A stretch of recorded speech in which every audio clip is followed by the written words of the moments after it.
Olá pessoal, tudo bem? Sejam bem-vindos a este canal.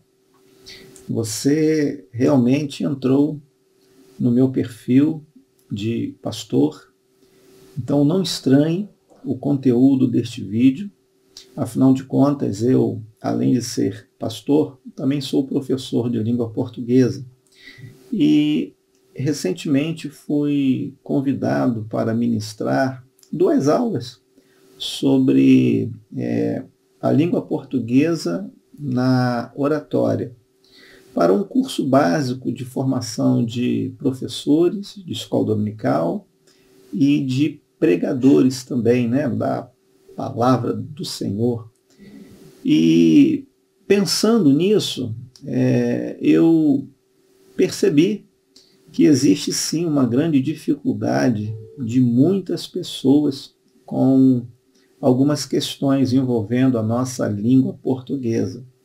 Portanto, além de aceitar ministrar essas 2 aulas nesse curso de um nobre colega nosso, pastor, né, que me convidou, eu decidi deixar este vídeo e o vídeo seguinte gravado e liberado no meu canal, né, de perfil de pastor, para todos aqueles que apreciam a língua portuguesa e querem se aprimorar um pouquinho mais no emprego dela. Então, você está no canal certo, tá bom? Caso você goste do conteúdo, se interesse e queira, né, ampliar os seus conhecimentos, fica aí a dica para você me seguir no meu perfil de professor de língua portuguesa. As minhas redes sociais estão aparecendo aí para você e eu peço o seu apoio. Curta, comente, compartilhe, tá bom? E dê aquela forcinha para a gente fazendo a sua inscrição no nosso canal. Bom, vamos então ao que interessa agora.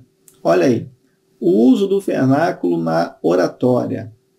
Na aula de hoje, que eu estou chamando de aula 1, nós vamos abordar 2 tópicos. O primeiro deles, a relação entre texto, discurso e pregação, e o segundo tópico, atributos linguísticos do texto.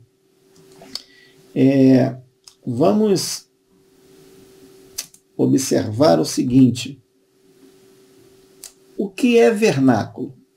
Talvez você tenha ficado com dúvida no significado dessa palavra. Você começa você começa estudando a língua portuguesa e já se depara com a primeira dificuldade, que é o significado da palavra vernáculo. Bom, vernáculo é a língua falada pelo povo de um país ou de uma região. Na verdade, para isso ficar ainda mais fácil, eu quero dar a você um exemplo. Olha só, o ensino elementar que era dado até então em latim passou a ser dado em vernáculo. Olha aqui a nossa palavrinha capciosa aparecendo aí para você. Tá bom? Deixa eu circulá-la aqui, ó, no vermelho, para destacar melhor para você. Tá bom? Vernáculo. Então, o vernáculo é a língua que um povo fala em um determinado país, em uma determinada região. E agora eu quero esclarecer para você o significado de oratória. É a arte de falar em público de forma clara, correta e envolvente. Perceba aqui, ó, clara, correta e envolvente. Não basta ter clareza, não basta ter correção. É preciso haver engajamento, conexão. Agora, repare o restante da sentença. Utilizando um conjunto de técnicas e normas para estruturar e apresentar bem um discurso.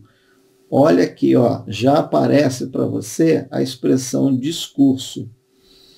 Daqui a pouco a gente vai ver o que é o discurso, qual é a conexão dele com o texto e com a pregação. Mas eu quero agora chamar a sua atenção para o seguinte, olha, com respeito às técnicas, eu vou deixar isso para a disciplina de homilética. Imposição de voz, postura, tá bom? Eu não vou me preocupar com isso, muito embora a gente tenha que esbarrar um pouquinho na homilética de vez em quando. Então não estranhe, mas eu não vou me aprofundar, não vou me ater às técnicas de oratória. Eu quero abordar aqui as normas para estruturação e apresentação do discurso. Normas essas que têm a ver com o emprego da nossa língua, tá joia? Seguindo em frente, então, vamos passar à parte de conceitos. Eu trago para você um esclarecimento sobre o que é texto. Vejam, texto é a unidade linguística concreta. Concreta por quê, Albert? Veja só. Concreta porque um texto, para ser um texto, tem que sair do seu pensamento e se materializar. Muitos problemas na comunicação ocorrem porque o falante, ele, na prática, pensa uma coisa e diz outra. E acha que todo mundo tem a obrigação de compreendê-lo claramente, imediatamente. Esse é um grande problema de comunicação, tá ok?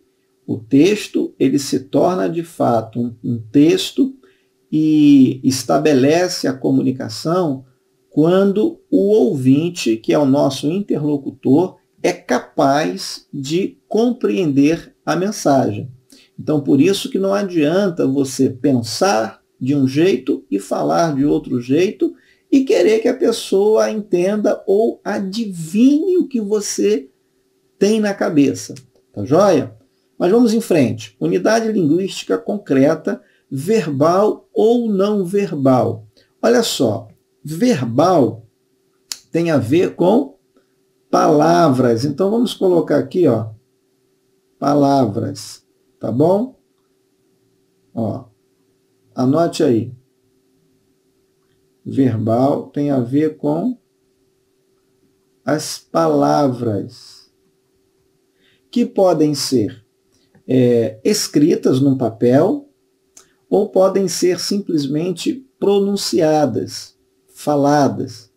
E a unidade linguística não verbal. Aqui entra o quê? Figuras, tá bom? Olha aí, ó. Figuras, ilustrações. Vai tomando nota aí no seu material. Olha aí, ó. Ilustrações, tá joia? Placas de trânsito, cores também podem transmitir uma mensagem. Por isso que essa unidade linguística pode ser percebida tanto pela audição quanto pela visão. E possui um sentido. Isso aqui também é muito interessante.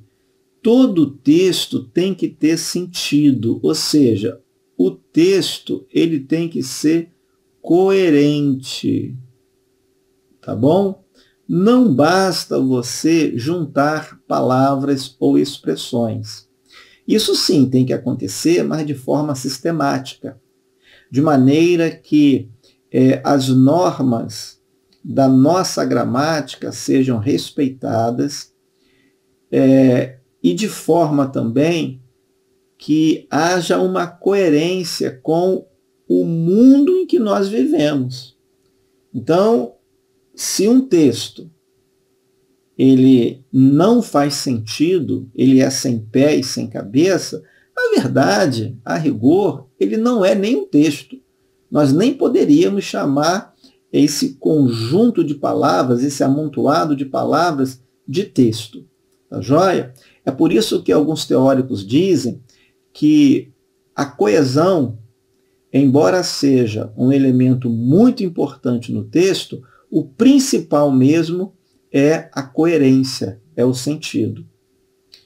É possível nós termos textos precários de elementos de coesão textual. Porém, nós não podemos ter um texto sem coerência, sem sentido, porque senão, como eu já disse, ele deixa de ser um texto.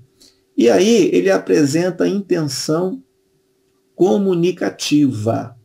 Veja bem, intenção comunicativa. Olha, o texto ele é produzido com o intuito de estabelecer uma comunicação, um diálogo.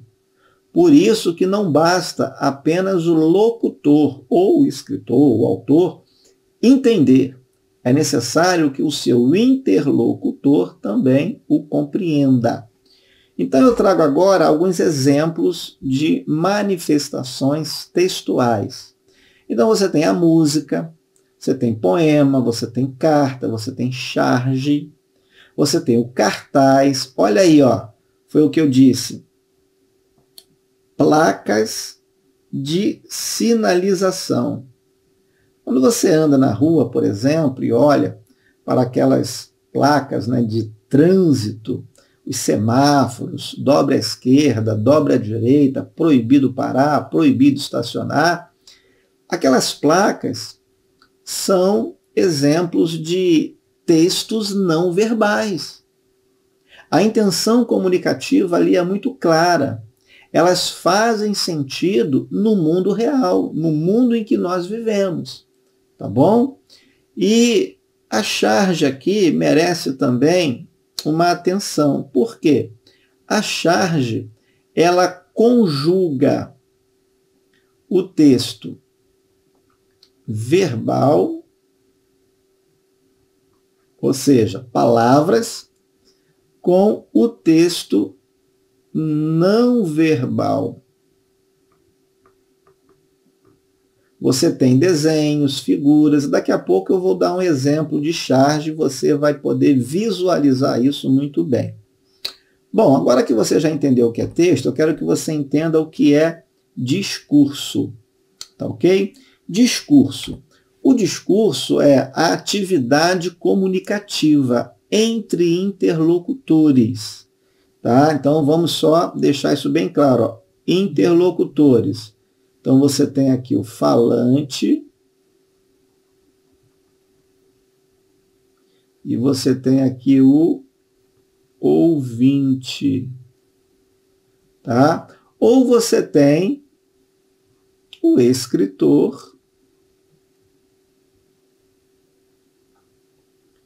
e o leitor. Tá? São os dois polos do discurso. Eles são chamados de interlocutores. Num determinado tempo e lugar, todo discurso ele possui essas características. É produzido por quem? Para quem? Quando o texto foi produzido? E, obviamente, se transformou num discurso. Onde ele foi produzido? Essas variáveis têm influência na produção do discurso ou na produção do texto. Por que eu estou dizendo isso? O texto, tenha isso em mente, é a manifestação concreta do discurso. O texto é a manifestação concreta da pregação. Tá joia? Influenciada, então, pelo contexto. Todo discurso é produzido tendo em consideração o aspecto social da época, da ocasião, né? O aspecto político, o aspecto religioso e por aí vai, o aspecto econômico. Tudo isso leva o discurso a ser produzido com uma intencionalidade, de uma forma ou de outra. E o discurso também é marcado pela subjetividade. Gente, isso aqui é interessante. Você já ouviu dizer que não há discurso neutro? Pois isso é verdade. O discurso ele é carregado de subjetividade do seu autor, daquele que produz o texto, ou o discurso, daquele que fala. É possível notar traços de subjetividade no discurso. E isso é feito para que produza intencionalmente conexão com outras ideias.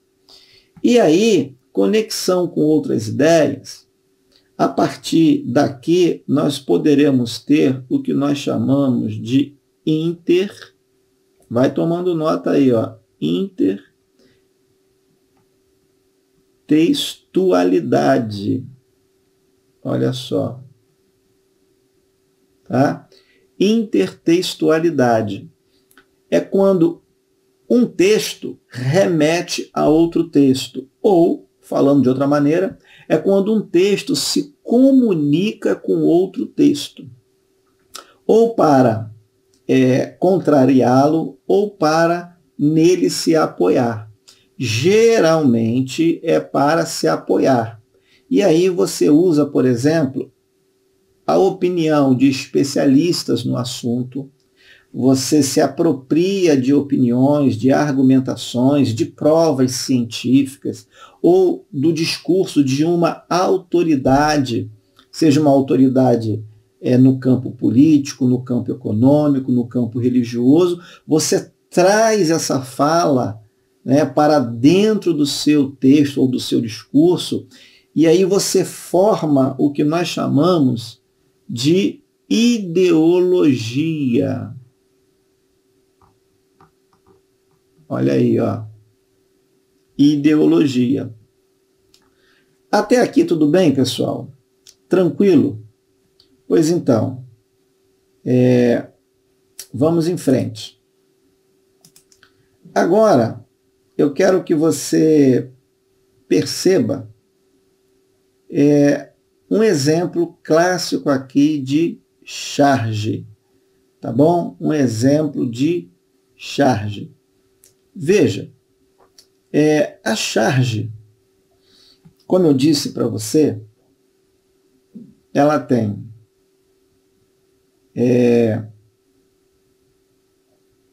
só um minutinho. Pronto, olha aí, agora sim. A charge, como eu disse, ela tem aspectos verbais, são as palavras. Você está vendo aqui, você consegue ver, você consegue ler. E tem as figuras. Olha aqui, uma figura, outra figura. Perceba as expressões da mãe e do filho. Elas transmitem uma informação. O filho, por exemplo, está meio que até assim, alegre, um tanto quanto inusitado com aquilo que ele acabou de achar, não está nem percebendo do que se trata. Já a mãe, olha a figura da mãe, olha o desespero no seu olhar, olha a cara que ela faz. Então isso transmite uma mensagem, isso é a charge. Então você pode dizer o seguinte, que em termos textuais, nós temos aqui na charge a linguagem verbal e não verbal. Em outras palavras, nós temos uma linguagem mista. Mista. É o texto misto. Por quê? Conjuga, associa linguagem verbal com não verbal. E a charge é um gênero textual. Tá bom? Agora, vamos perceber o seguinte. A charge, ela é marcada pela ironia ou pela sátira. Geralmente, ela aparece em jornais, tá bom? Numa espécie de quadrinho ou de tirinha.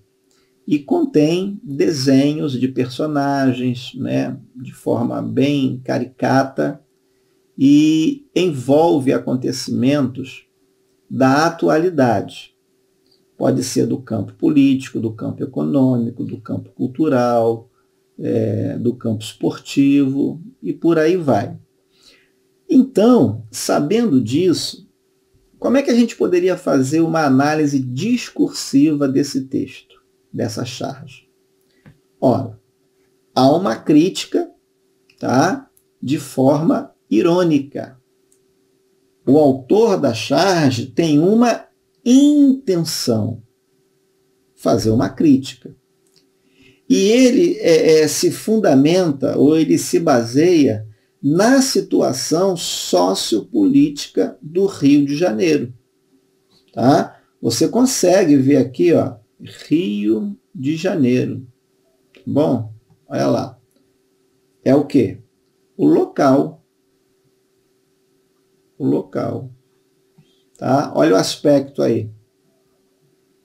Olha aqui os interlocutores. Olha aqui, ó, os interlocutores do texto. Agora, é claro que, de uma forma assim, bem mais específica, o autor, olha aqui, ó, o autor da charge está se comunicando comigo, está se comunicando com você, enfim, está se comunicando com o público, com os leitores. Ele está transmitindo uma mensagem. Tá ok? O foco dessa crítica está na violência atual lá no Rio de Janeiro. Tudo bem? Então, essa é uma análise discursiva que nós poderíamos fazer desse gênero textual. Agora, vamos conceituar aqui o que é pregação. Olha lá, pregação é o discurso persuasivo e religioso. Persuasivo por quê? Porque procura influenciar pensamentos, sentimentos e atitudes das pessoas. Isso é persuasão. E por que também tem um traço religioso? Porque se baseia em elementos de fé, com ênfase em princípios e valores nos quais se crê. Se a gente afunilar esse conceito e trazer para o lado protestante, por exemplo, a gente vai dizer que a pregação é um discurso persuasivo e religioso de cunho bíblico, teológico, ok? Trazendo o quê? Princípios e valores expressados na palavra de Deus. Mas eu deixei um conceito aqui mais amplo, tá bom? Por quê? Porque em outros segmentos religiosos pode haver também a pregação, entendida no seu sentido técnico, no seu sentido discursivo e textual também. Tá joia? Bom, agora, veja esse diagrama aqui. Perceba como texto, discurso e pregação se comunicam. Veja que esses conceitos estão entrelaçados. Lembrando que o texto é a manifestação do discurso. E o discurso é também a manifestação da pregação. Portanto, quer seja discurso, quer seja pregação, enfim, nós teremos sempre um texto, verbal ou não verbal. Lembrando que muitas pregações dão origem a pastorais. A pessoa transforma a sua pregação do domingo, por exemplo, em um texto escrito. E você deve saber também que no passado, muitos oradores, muitos pregadores, praticamente liam a sua pregação durante o culto. Eles escreviam a mensagem, faziam uso do texto verbal, primeiramente, escreviam tudo ali, e na hora da homilia, na hora da pregação, eles liam. E também publicavam a sua pregação, o seu texto. Tá joia? Então há essa conexão aí. Eu quero mostrar para você um exemplo, tá? Com base em Mateus capítulo 5, do verso 1 ao verso 11. Nós não teremos condições de ler toda a passagem. Eu quero me deter nos 3 primeiros versos, porque já dá para nós trabalharmos aqui. Veja, ao ver as multidões, Jesus subiu ao monte. Ele se assentou e os seus discípulos se aproximaram dele. Bom, em primeiro lugar, eu quero chamar sua atenção para o ele. É um elemento de coesão textual porque está remetendo a Jesus, que é um personagem que aparece aí no texto. Então ele se assentou e os seus discípulos. Olha aqui, outro exemplo de elemento de coesão textual. Seus, pronome pessoal. Seus aqui está se referindo a quem? A Jesus. Se assentou e os seus discípulos se aproximaram dele. Dele é a contração da preposição de mais o pronome pessoal ele, remetendo novamente a Jesus. Tudo isso aqui constitui o que nós chamamos de elemento de coesão textual. Então, ele passou a ensiná-los. Observe essa forma aqui, ó, luz. É uma forma pronominal, oblíqua, que está fazendo referência ao termo anterior, discípulos. Tá ok? Mais um elemento de coesão textual. Jesus disse, olha só, aqui nós temos o locutor. Quem é o locutor aqui? É Jesus, é o falante, é quem está produzindo o texto, o discurso, é oral, ele não está escrevendo. A Bíblia diz que Jesus disse, Jesus não escreveu, Jesus disse. É o texto oral, tá? É o texto verbal, palavras. E ele disse isso para quem? Para os discípulos. Então a gente pode puxar uma outra setinha aqui, ó. Discípulos são os interlocutores de Jesus Cristo. São as pessoas com as quais Jesus está falando. E aí Jesus disse, bem-aventurados os pobres em espírito, porque deles é o reino dos céus. Perceba que há um local onde o discurso é produzido, um monte nas regiões ali por onde Jesus caminhava, onde Jesus e os seus discípulos estavam. E repare como esse discurso tem um traço bem característico, religioso e persuasivo. Jesus está tentando persuadir os seus discípulos com respeito aos valores e princípios do reino de Deus, a fim de que eles adotem um comportamento compatível com um cristão, um seguidor de Jesus, verdadeiramente falando. Tá joia? Então, o que Jesus está fazendo é pregando. Ele prega por meio de um discurso, por meio de um texto verbal. Ok? Alguma dúvida até aqui? Acredito que não, né? Qualquer coisa vai mandando aí nos comentários e eu vou respondendo depois. Tá joia?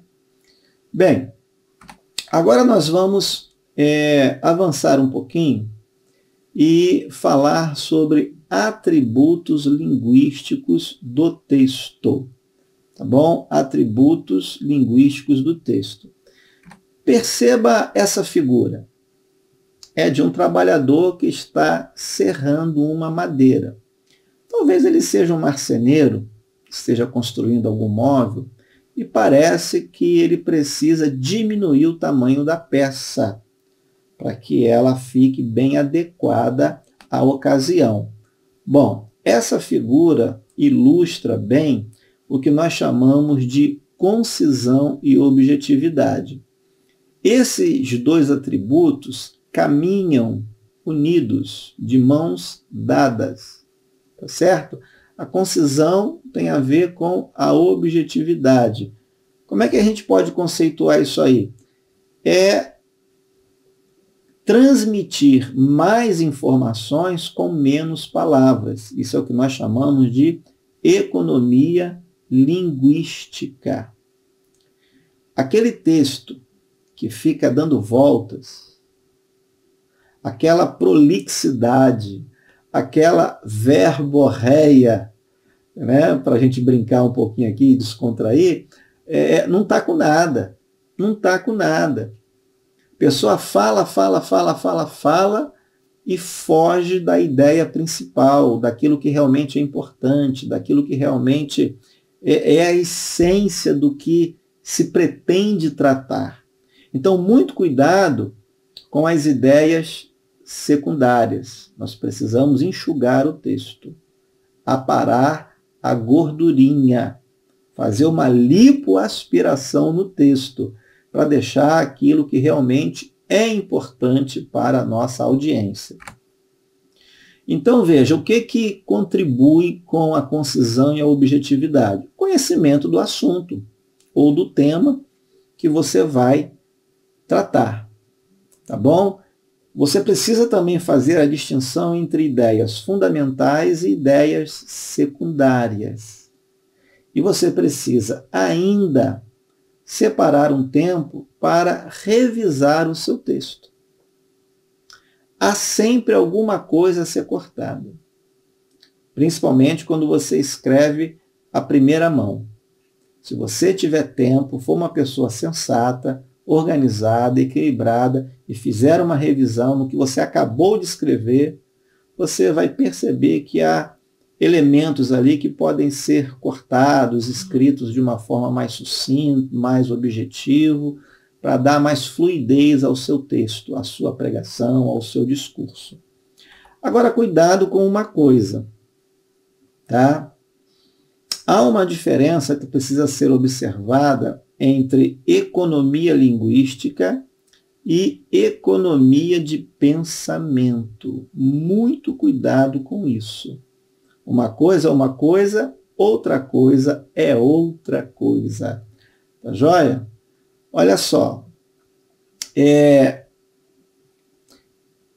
Não corte palavras, expressões, frases substanciais do texto, no afã de reduzir a sua extensão ou diminuir o tempo da sua aula, o tempo da sua pregação. Por isso, você tem que ter uma noção bem equilibrada, sensata, das ideias principais e da ideia principal, né? O texto ele só tem uma ideia principal. E as demais ideias são secundárias. E nem toda ideia secundária é útil para aquela ocasião. E algumas ideias secundárias são abrangidas por outras, tá bom? Então a gente tem que ter essa sensibilidade. Agora, não adianta você querer cortar palavras, expressões, conceitos, a fim de deixar o texto, vamos dizer assim, superficial. Esse é um problema. Muitas vezes, por causa da simplicidade, o texto se torna raso. Existem ocasiões em que você precisa usar termos técnicos. Você precisa aprofundar o conhecimento. Agora, você pode fazer isso tornando as coisas mais leves, tá? Mais inteligíveis para a sua audiência. Então, o que você deve cortar? Como eu disse, palavras ou ideias redundantes. Muitas vezes, uma ideia secundária já está sendo contemplada por outra. Você também pode cortar adjetivações, caracterizações excessivas. Isso cansa o seu leitor, cansa o ouvinte.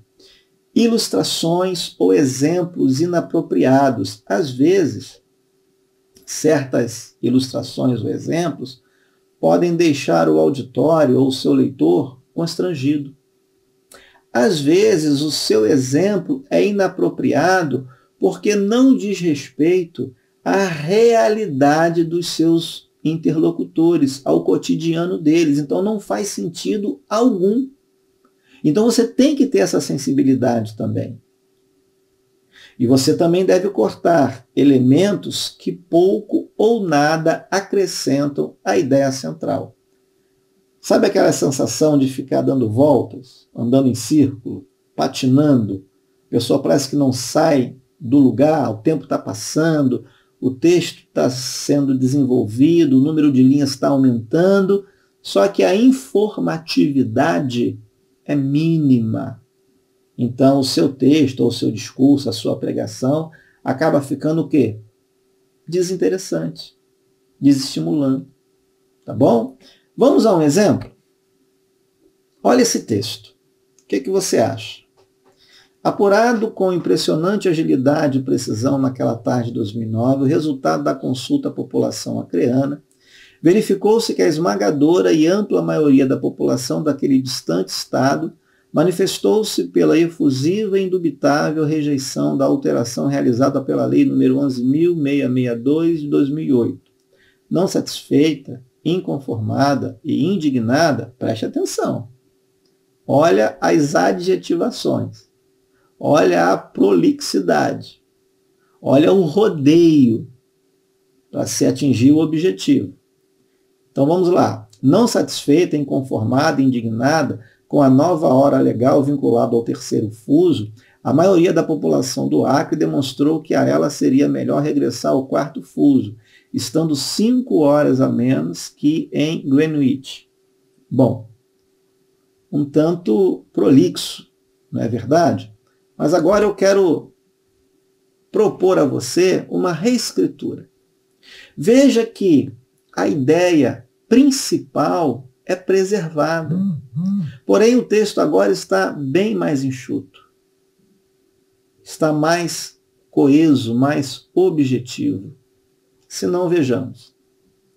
Apurado o resultado da consulta à população acreana, verificou-se que a maioria dela rejeitou a alteração realizada pela Lei nº 11.662 de 2008. Não satisfeita com a nova hora legal vinculada ao terceiro fuso, a maioria da população do Acre expressou o desejo de regressar ao quarto fuso, estando 5 horas a menos que em Greenwich. Bom, até o número de linhas diminuiu. É notória a mudança, né? A objetividade, sem esvaziar o texto daquilo que realmente é importante. O texto traz informatividade, o texto traz correção, traz coesão, traz objetividade, uma linguagem mais direta, mais simples, tá ok? Então isso agrada o nosso leitor ou o nosso ouvinte. Passemos agora a mais um atributo linguístico do texto. Veja bem. Olha só. Agora nós temos aí a clareza e a precisão. Deixa eu colocar de uma outra forma. Pronto. Para não atrapalhar aí o seu visual. Clareza e precisão. É outro combo, tá? É outro par aqui, ó, cujos elementos caminham de mãos dadas também. O que a gente quer dizer com isso? Um texto claro, né, com palavras precisas, com uma informação precisa e clara, possibilita ao leitor a imediata compreensão dele. Sem dúvida. Ninguém gosta de pegar um texto e lê-lo com um dicionário aberto do lado. Cada frase que você lê, você precisa parar para consultar o dicionário e verificar o significado de algumas palavras. Isso é ruim, isso é chato, isso é cansativo. Então, procure usar palavras com significados mais acessíveis ao povo. Tá joia? O que mais contribui para que um texto tenha clareza e precisão? Afastamento de ambiguidades. Existem frases que são ambíguas. O leitor tem dúvida sobre o que ela quer dizer, sobre o que ela quer comunicar. Então a gente tem que ter esse cuidado. Algumas construções, principalmente envolvendo a inversão dos termos na oração, alguns pronomes, como por exemplo o pronome seu, às vezes, dependendo da construção sintática, causa dúvida. Eu vou trazer alguns exemplos depois. Simplicidade no emprego de palavras, é o que eu disse. Não adianta você querer usar o vocabulário de Machado de Assis. As pessoas vão achar você pedante. Elas não vão gostar de ouvir o seu discurso. Tá bom? Não vão entender o que você está dizendo. Isso vai dar problema na comunicação. Uso da norma padrão da língua portuguesa. É o padrão. É o que é oficial. Cuidado com as gírias, os jargões. Pois muitas vezes essas expressões são apenas entendidas, compreendidas por um grupo restrito de pessoas. Então você tem que ter cuidado com isso. Geralmente o nosso auditório, a nossa plateia é complexa. Você pode ter gente ali que entende, mas você pode ter também gente que não entende. Então procure nivelar, tá bom? Procure ali um nível médio, tá bom? Eu sei que não dá para agradar a todos, né, a gregos e troianos ao mesmo tempo, mas o uso da norma padrão da língua portuguesa é o oficial. É o oficial. E construção sintática na ordem direta dos termos. A língua portuguesa tem uma ordem que nós chamamos de ordem canônica, que se caracteriza pela seguinte construção frasal. Em primeiro lugar, você coloca o sujeito. Depois do sujeito, você coloca o verbo. Depois do verbo, você coloca o complemento. Pode ser um objeto direto, um objeto indireto. Às vezes, se o verbo for intransitivo, você pode ter ali um advérbio. Enfim, essa é a ordem canônica, sagrada, dos termos da oração na gramática da língua portuguesa. Isso traz clareza. Às vezes, quando a gente quer enfatizar um termo, uma ideia, a gente inverte essa ordem e traz esse termo para frente, para a posição inicial. É o que nós chamamos de topicalização. Tá? Isso é possível. E muitas vezes isso não complica a clareza nem a precisão, mas algumas vezes sim. Então a gente tem que ter cuidado com certas inversões. Tá joia? Bom, para descontrair um pouquinho agora, eu quero apresentar a você a leitura de um documento feito por um agente público e eu queria a sua opinião. Depois você deixa aí nos comentários. Será que o que esse senhor produziu foi realmente um texto? Veja a situação. Vamos lá.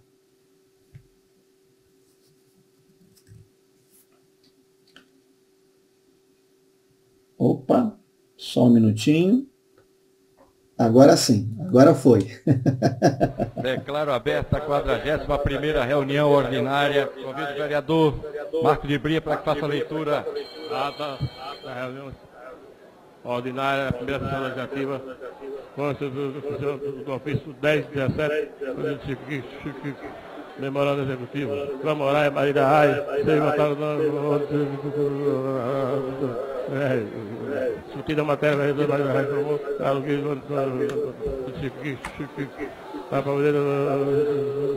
aprovado, senhor prefeito do Recife, as comunidades informadas do Paulo, no sala da reunião, aprovado,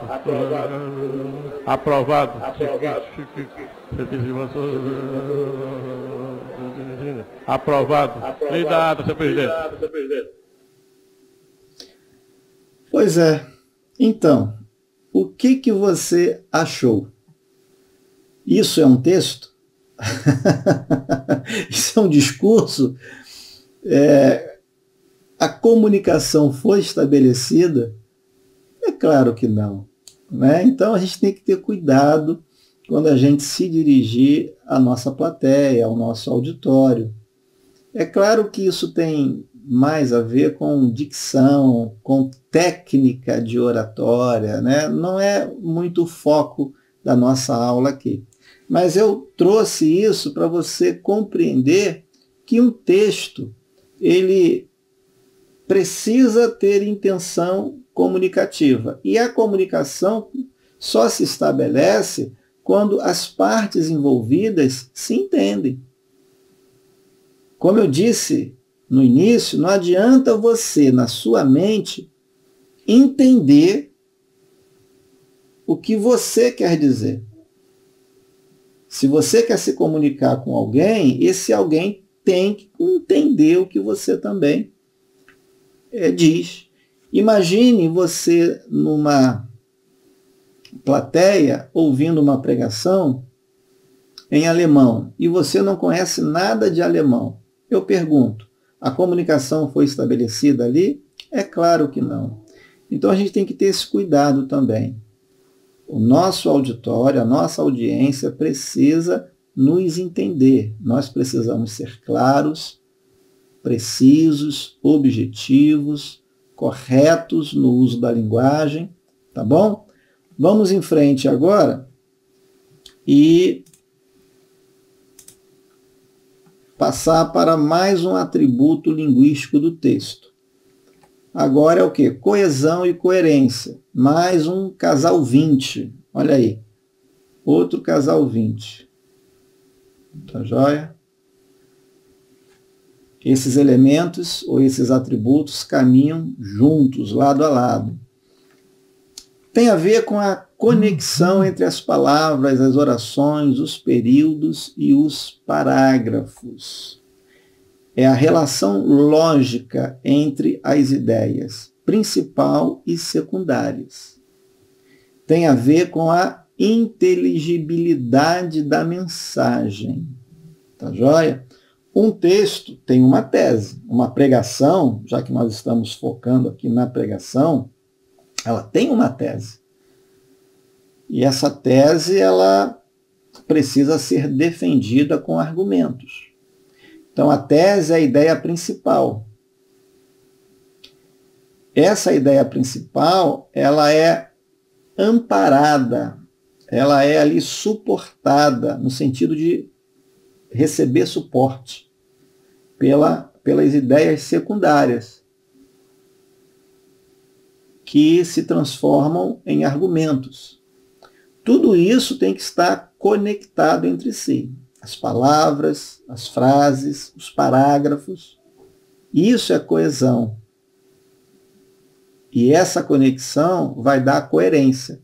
O todo precisa fazer sentido. Um argumento não pode contrariar outro argumento. Um argumento não pode ser usado em desfavor da tese do texto, senão, pelo amor de Deus. Você vai estar jogando, ou melhor, você vai jogar contra o patrimônio. Quase que eu usei aqui um gerundismo. Na verdade, eu usei, mas me corrigi a tempo. Tá? O gerundismo é um defeito do texto. Interessante, né? A língua falada é uma coisa, a língua escrita é outra coisa, né? A gente precisa se policiar bastante. Mas vamos em frente. Então, elementos que contribuem para a coesão textual. Preposições, conjunções, pronomes, advérbios. São exemplos. Eu costumo dizer que esses elementos funcionam como parafusos, arruelas, pregos em uma construção, em uma montagem de móveis, por exemplo. As partes se conectam, mas o que ajusta essas partes, o que faz com que elas permaneçam ali firmes, conectadas umas às outras, são os parafusos, os pregos que a gente tem que, né, encaixar ali, adequar em cada segmento do móvel. Então é isso que dá a coesão, tá bom? E elementos que favorecem a coerência. Conhecimento de mundo, o contexto, a ocasião em que a pregação, o discurso, o texto foi produzido. As inferências, ou seja, as entrelinhas. Eu quero demonstrar agora alguns exemplos para a gente entender como é que isso tudo se realiza na prática. Vamos lá. Veja. Letra A. O deputado adiou a instalação da CPI. Ele aguardou a decisão do plenário. Olha só. O pronome ele está remetendo ao termo deputado. Essa referência aqui, ó, peraí, pronto.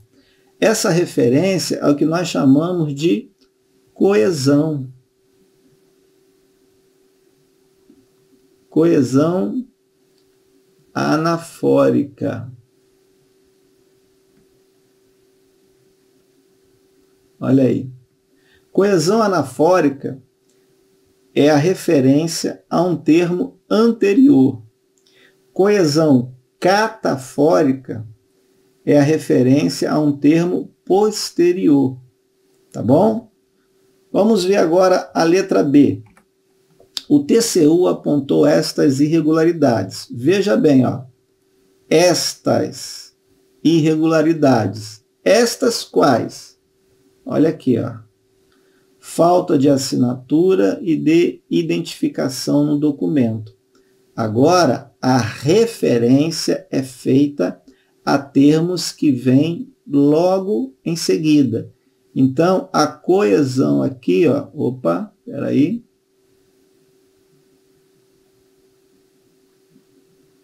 A coesão é dita catafórica. Tome nota. Ó. Coesão catafórica. O presidente assinou o acordo, o chefe do Poder Executivo. Repare, eu tenho aqui presidente e eu tenho aqui a expressão chefe do Poder Executivo. São, Executivo Federal, né? São expressões sinônimas nesse contexto aqui. Então, em vez de eu repetir a palavra presidente ou empregar um pronome, eu usei uma expressão sinônima. O presidente assinou o acordo. O chefe do Poder Executivo Federal propôs reduzir as alíquotas. Então, eu fiz aqui uma substituição de termos. Isso é coesão textual também. O texto fica mais rico. Você não precisa ficar repetindo as palavras. Isso cansa, isso empobrece o texto, o discurso. O ofício está pronto. O documento, olha aqui, mais um exemplo de substituição. a palavra ofício foi substituída por documento. Tá bom? Letra E. O decreto regulamenta os casos gerais, a portaria os particulares. Repare aqui o verbo regulamenta, né? A forma verbal regulamenta. Esse verbo não aparece na segunda parte da sentença, depois do ponto e vírgula. No lugar desse verbo, eu empreguei a vírgula. Essa vírgula que substitui um termo se chama vírgula vicária. Você tem familiaridade com esse termo, com essa expressão, né? O que é o vigário na paróquia? É o substituto. É a pessoa que se coloca no lugar do outro. Essa ideia vem desde o Antigo Testamento, né? Desde a expiação. Tem a ver também com o sacrifício de Cristo, que foi um sacrifício vicário, um sacrifício substituto. Então, a vírgula vicária, eu coloquei aqui vicário. Na verdade, não é vicário. Eu preciso apagar, pegar a borracha. Olha aí, ó. Ok? Vamos corrigir. Não é vicário, é vírgula, feminino, vicária. Agora sim, ficou melhor. Tá bom? Então, a vírgula que se coloca no lugar do verbo é uma vírgula substitutiva, é uma vírgula vicária. Isso também é exemplo de coesão textual. Ok? Agora sim, eu quero apresentar para você uma tabela que consta nessa obra aí, ó, do saudoso professor Adriano da Gama Cury. Ele mesmo a extraiu de uma outra obra, tá bom? Olha lá, o quadro consta da obra de Cesare Marchi, né? Aprendamos o italiano. Estou falando aqui no nosso bom português. Qual foi a proposta desse trabalho? Essa tabela, né, esse trabalho foi elaborado por 2 professores universitários italianos, um estudo pontuário de frases para todos os usos para preencher o vazio de nada. Olha só, na prática você vai entender isso melhor. Veja bem. Faça uma experiência. Depois você procura fazer isso com muita calma. Pegue uma célula de cada coluna, qualquer que seja. A necessidade emergente incrementa uma coligação orgânica interdisciplinar para uma praxe de trabalho de grupo, no interesse primário da população, potenciando e incrementando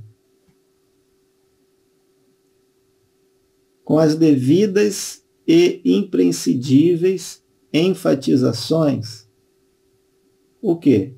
A adoção de uma metodologia diferenciada. A pergunta que não quer calar: o que esse amontoado de palavras significa? Qual é a mensagem que está sendo transmitida? Não significa nada. Não transmite mensagem alguma.